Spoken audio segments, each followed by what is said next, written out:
On this episode of Lapeef, Let's Talk. And it's to the point now where I'm like, you're being stupid. I mean, you were, and it's not your fault because you have been ingrained with this mentality. Like, you are a victim of this. You don't see yourself as a victim. This is the most treacherous thing. You think you're being honorable when really you are a victim of this narrative that devalues men.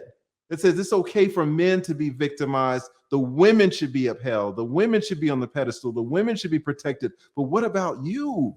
You have no value in this society. So when E-Black says, yeah, we have this running joke, I'm going to give her everything in the divorce. You know who's not laughing? She's not laughing. She's like, bet.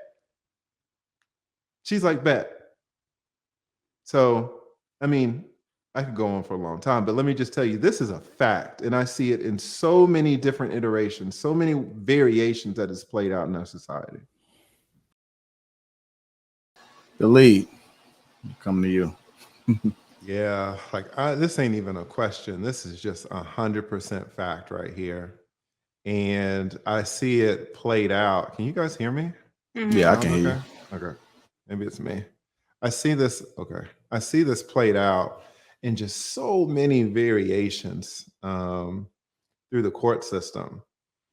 And, I totally agree with Lauren that on the one hand, that, you get it from the single mother families, but you also get it from two-parent homes. If you have a father in the home and you have a sister, what's the father going to say? Oh, you don't hit your sister. You don't hit girls. You don't hit women. Well, it starts from there. That right there, that you don't hit women, that is the seed that plants this fact that you're asking now. If men were not brought up to not hit women, then this fact that you're stating, this fact that's on the banner, it wouldn't make sense. But you are raising men, you are raising boys to think that women can do anything to men and men cannot respond. And it's played out, in violent ways. If, let's say, you are convicted, some woman makes up some charge against you, some violation charge, you violated her, right?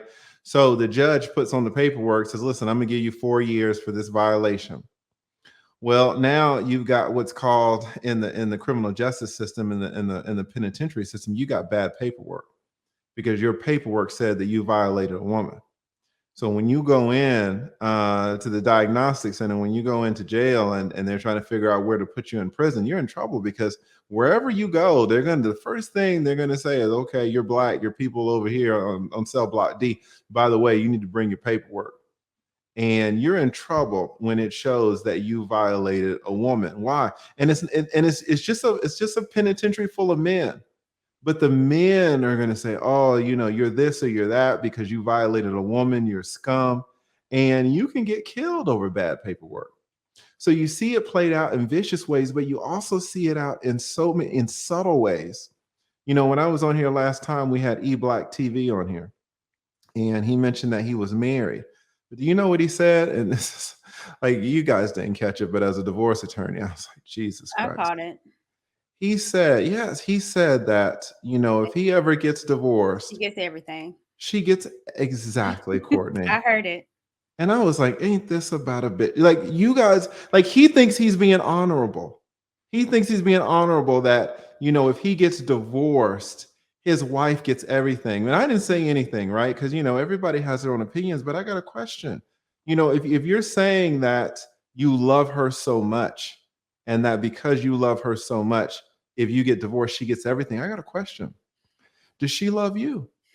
Right? Does your wife tell you that if you get divorced, you can have every single penny?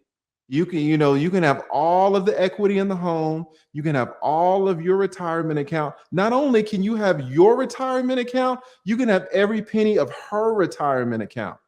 Not only are you not going to have to pay alimony, she's going to have to pay alimony to you. Does she love you? No, you don't ever hear that. Guys, I do divorce cases sometimes, and these Hispanics will come in, these white men. Shout out to the brothers. Brothers really don't do this too much. But the white men will come in all the time. Oh, lead attorney, just give her everything. I just want out. You know how many women have said that over my 20 years? Zero. Zero. And so you will never find a woman that says, "Oh, just give him everything, give him all of the house. I'll take all of the debt. You give her all, give him all the money that's in the bank account, all of the stocks."